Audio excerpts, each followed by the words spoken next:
विश्वसंग्राम फाउंडेशनकडून तुकाराम महाराज पालखीतील वारकऱ्यांना लस्सी वाटप। संत श्रेष्ठ श्री सद्गुरू तुकाराम महाराजांच्या पालखी सोहळा समोर संसर तालुका इंदापूर इथं विश्वसंग्राम फाउंडेशन पलूस कडेपूर यांच्या वतीने थंडगार लस्सीचे वाटप करून सेवा करण्यात आली। या प्रसंगी फाउंडेशनचे अध्यक्ष श्री विश्वतेज संग्रामसिंह देशमुख यांचा संसर ग्रामस्थांकडून सत्कार करण्यात आला।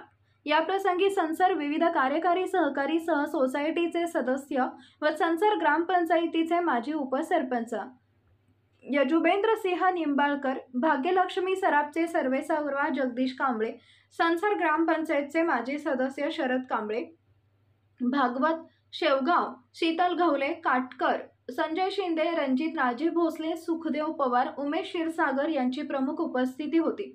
या सेवादान प्रसंगी 12,500 पॅकेट लस्सी वाटप करून वारकऱ्यांची सेवा करण्यात आली। भारतीय जनता पक्षाचे युवा नेते व सांगली जिल्हा परिषदेचे माजी अध्यक्ष संग्रामसिंह देशमुख यांच्या पावलावर पाऊल ठेवत पुत्र विश्वतेज संग्रामसिंह देशमुख हे सामाजिक कार्य करत असून त्यांच्या या सुंदर कल्पनेतून हा उपक्रम राबवण्यात आलाय, असे मत संसरचे सरपंच पार्थबाबा निंबाळकर यांनी व्यक्त केले। युवा नेते विश्वतेज देशमुख हे सांगली जिल्हा परिषदेचे माजी अध्यक्ष संग्रामसिंह देशमुख यांचे पुत्र असून संसरमधील युवा नेते यजुवेंद्र निंबाळकर यांचे भांजे आहेत। आपल्या मामाच्या गावी संत तुकाराम महाराज पालखी मुक्काम असल्यामुळे आपण काहीतरी मदत करावी या हेतूने डोंगराई उद्योग समूह डोंगराई दूधमधून लस्सी उपलब्ध करून भव्य प्रमाणात वाटप करण्यात आले।